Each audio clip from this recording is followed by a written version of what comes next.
Everything you think you know about Grigori Rasputin is probably wrong. The mad monk who seduced the Russian queen survived poison, bullets, and drowning before finally dying in an icy river? Yeah, most of that never happened. The real Rasputin was weirder, smellier, and honestly more interesting than the cartoon villain history turned him into. He was a semi-literate Siberian peasant who convinced the most powerful family in Russia that he could talk to God, and somehow, that worked. For over a decade, the man who would become one of history's most notorious figures started out as a nobody from nowhere, and the journey from frozen village to imperial palace is stranger than any legend. He was never actually a monk. This might be the easiest myth to demolish, so we're starting here. Grigori Rasputin was never ordained as a monk, never held any official position in the Russian Orthodox Church, never took vows, never lived in a monastery. The whole mad monk thing? Pure propaganda, cooked up by his enemies to make him sound creepier, and it worked spectacularly, because here we are over a century later still calling him that. Rasputin styled himself as a starets, which translates roughly to holy elder or spiritual guide. The key word there is styled. Anyone could claim to be a starets. There was no certification, no exam, no background check. You just had to convince enough people that you had a direct line to the divine. And Rasputin was exceptionally good at that. He had these pale blue eyes that contemporaries described as mesmerizing, piercing, almost hypnotic. People who met him couldn't stop talking about those eyes. Whether they believed he was a saint or a charlatan, everyone agreed the man had presence. His name itself became a weapon. Rasputin means something like the debauched one in Russian. It probably started as a village nickname that stuck. His enemies loved pointing this out, claiming his very name proved he was corrupt. Born in a frozen nowhere, Rasputin came into the world on January 10, 1869, in Pokrovskoye, a tiny village in Siberia that you've never heard of because there was absolutely nothing remarkable about it. It was the kind of place people left, not arrived at. His father, Yefim, was a peasant farmer who also worked as a government courier. His mother, Anna, gave birth to 8 children. 7 of them died in infancy or early childhood. Grigori was the only one who made it. Think about that for a second. Growing up watching every single one of your siblings die. That does something to a person. Whether it made him more religious or just more convinced that he was special somehow, we can only speculate. Historian Douglas Smith calls Rasputin's early years a black hole about which we know almost nothing. What we do know is that he couldn't read until adulthood, occasionally got in trouble for drinking and petty theft, and was considered a bit odd even by rural Siberian standards. Local records mention possible horse theft charges, but nothing was ever proven. The lack of documentation didn't stop people from inventing colorful stories about his youth once he became famous. At 18, Rasputin met a peasant girl named Praskovia Dubrovina. They married in 1887, and over the years she gave him 7 children. Their first died of scarlet fever at 6 months. Then came twins who both died of whooping cough. Another child died too. Only 3 survived to adulthood: Dmitri, Maria, and Varvara. His marriage would outlast everything: his rise, his scandals, his death. Praskovia stayed in Pokrovskoye the entire time her husband was off being the most infamous man in Russia. She visited him occasionally, but mostly stayed home raising kids and not asking questions. The pilgrimage that changed everything. In 1897, something shifted in Rasputin. He developed what biographers call a renewed interest in religion, and left home to wander. He'd done shorter pilgrimages before, but this was different. He walked first to the street, Nicholas Monastery at Verkhaturi, where he met a starets named Makary, who apparently profoundly humbled him. Whatever happened in that encounter transformed Rasputin. He continued on to Mount Athos in Greece, the famous monastic community perched on a peninsula in the Aegean, then to Jerusalem. He walked thousands of miles over several years, sometimes wearing iron chains or going without shoes to increase his suffering and, he believed, bring himself closer to God. When he came back to Pokrovskoye, his wife barely recognized him. He looked disheveled, wild, transformed. The beard had grown long and tangled. His eyes seemed different, his neighbors said. More intense. He stopped drinking entirely, stopped eating meat, prayed and sang with a fervor that struck neighbors as either inspiring or completely unhinged, depending on who you asked. Some people in the village thought he'd found genuine holiness. Others thought he'd lost his mind. Both groups were probably onto something. This is where the Klisti accusations start. The Klisti, also known as the Flagellants, were a banned religious sect who believed you could achieve divine ecstasy through frenzied dancing, chanting, and self-flagellation. The name comes from the Russian word for whip. Rumors claimed their rituals included group sexual activity. Accusations followed Rasputin his entire career that he was secretly a member, that his religious practice was just cover for orgies. He was formally investigated twice by church authorities, in 1903 and 1907. Both times, nothing concrete. But the rumors never died. They were too useful to his enemies. How a Siberian nobody got into the palace. By 1903, Rasputin had wandered his way to St. Petersburg, where mysticism and the occult were absolutely trendy among the aristocracy. This was the era of seances, table tapping, and spiritualist mediums. Salons were filled with fortune-tellers and faith healers promising enlightenment to bored aristocrats. Rasputin, the filthy peasant with hypnotic eyes and wild stories about walking to Jerusalem, fit right in. He was a living embodiment of authentic Russian mysticism, or at least that's how the nobles saw him.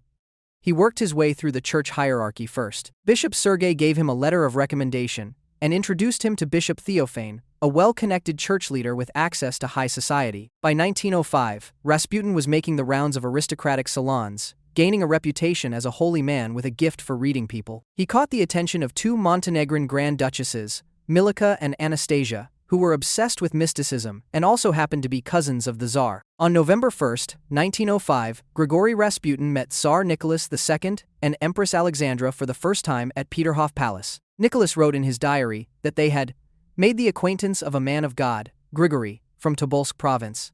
Just a casual note, no indication that this smelly Siberian peasant would become the most controversial figure in the empire within a few years. The hook was their son. Tsarevich Alexei, born in 1904, was the long-awaited male heir to the Russian throne. He also had hemophilia, a genetic condition passed down through Queen Victoria's bloodline. His blood couldn't clot properly. A bump, a bruise, any minor injury could cause internal bleeding that wouldn't stop. The condition was incurable, and in 1905, it was essentially a death sentence. Every episode could be his last. Alexandra was desperate. She'd tried everything: doctors, specialists, prayers. Nothing worked consistently, and then Rasputin showed up, the miracle that wasn't. Rasputin's healing powers almost certainly weren't supernatural, but explaining how they worked takes some understanding of early 20th century medicine. In 1912, during a family hunting trip to Spala in Poland, 8-year-old Alexei fell getting into a rowboat and hit his groin. Within days, the bruise triggered his worst hemophilia attack yet. Internal bleeding caused massive abdominal swelling. His legs went paralyzed. For nearly 2 weeks, he screamed in agony while doctors stood around helplessly. The palace drafted his death announcement. A priest administered last rites. Alexandra, sleepless for days, was beyond hysterical. At this point, she sent a desperate telegram to Rasputin, who was back in Siberia. His response arrived within hours. "The illness is not dangerous. Do not let the doctors make him tired."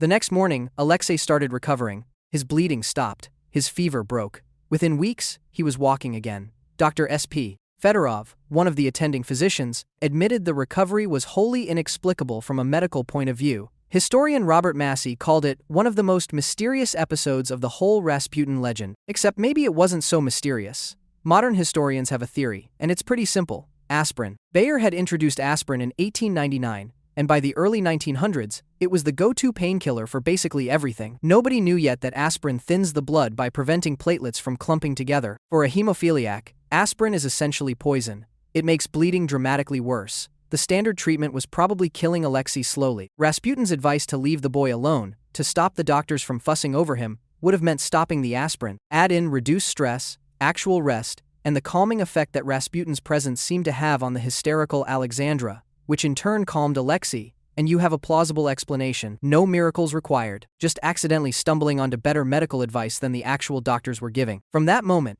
Alexandra's faith in Rasputin was unshakable. He had saved her son when nobody else could.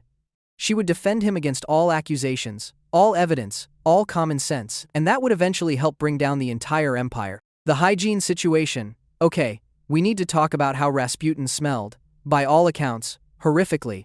A French ambassador visiting Russia compared his body odor to a strong animal smell, like that of a goat. Multiple people who met him mentioned the goat comparison independently. It wasn't subtle. Rasputin reportedly went months without bathing. He believed poor hygiene was instrumental to his holiness, that physical cleanliness distracted from spiritual purity. During his pilgrimages, he'd worn heavy chains and gone without washing as forms of penance. He never really stopped. Eyewitnesses described his hair as greasy and matted, his beard tangled and filthy, his teeth blackened stumps from years of neglect. He was known to have bits of rotting food stuck in his facial hair that he apparently never noticed or didn't care about. He once bragged about wearing the same underwear for 6 months straight. His table manners were equally charming. He'd lick serving spoons before using them to serve other guests. He tore bread and fish apart with his fingers, stuffing food into his mouth while talking. He plunged his dirty hands directly into communal dishes. He was, by aristocratic standards, utterly disgusting in ways that would get anyone else thrown out immediately. And somehow, women loved him. This is one of the genuine mysteries of Rasputin. Refined, wealthy, aristocratic women found this filthy peasant magnetically attractive. They called themselves his little ladies and competed for his attention. Some historians think it was the contrast. In a world of perfumed, polished artificiality, Rasputin represented something raw and authentic. Others think it was religious fervor, the thrill of being blessed by someone they believed had a direct connection to God, or those famous hypnotic eyes, or just the allure of scandal. Ironically, Rasputin himself reportedly preferred aristocratic women to peasants because, as he put it, they smell better. Did he sleep with all of them? Probably not. The stories of Rasputin's sexual conquests were wildly exaggerated by his enemies, and after his death, nobody had any reason to defend his reputation. He definitely visited brothels. He definitely had affairs. But the image of him as some kind of insatiable sex maniac orgying his way through the Russian aristocracy is almost certainly propaganda. As for the rumors about him and Empress Alexandra, zero evidence. Pornographic postcards circulated at the time depicting them together in explicit positions, but those were political weapons manufactured by his enemies, not documentation of actual events. The real scandal, Rasputin's actual threat to Russia wasn't sexual. It was political. When World War I broke out in 1914, Tsar Nicholas decided to personally command his armies at the front. This was a terrible idea on multiple levels, but the relevant one here is that it left Empress Alexandra in charge of domestic affairs back in the capital. And Alexandra took advice from exactly one person, her dear friend Rasputin. Between 1915 and 1916, Rasputin's influence peaked. He whispered recommendations into Alexandra's ear about who should hold key government positions, and she listened because she trusted him completely. Ministers were appointed or dismissed based on whether they were friendly to Rasputin. Church officials rose or fell on his say-so. Boris Sturmer became prime minister largely thanks to Rasputin's support. Alexander Protopopov was named interior minister against basically everyone's advice because Rasputin liked him. Many of his choices were spectacularly incompetent, which might have been the point. Weak officials couldn't challenge him. The government became a revolving door. Russia went through 4 prime ministers, 5 interior ministers, and 4 agricultural ministers in less than 2 years. Every time someone criticized Rasputin, they found themselves out of a job. The bureaucracy was paralyzed at the exact moment Russia needed competent leadership most. Was he a German spy, as many suspected? No. Historian Douglas Smith examined German archives and found no evidence of any intelligence connection. Germany was certainly interested in Rasputin and hoped to use him, but he never worked for them. He was just a man who discovered he had influence and wasn't shy about using it. Whether he was pursuing some grand agenda or just enjoying the power is impossible to know. By 1916, Russian nobles were convinced that Rasputin was destroying the empire. The war was going catastrophically. The economy was collapsing. People were literally starving in the streets. And at the center of it all was this unwashed peasant who seemed to control the empress while the Tsar was away playing soldier. Something had to be done.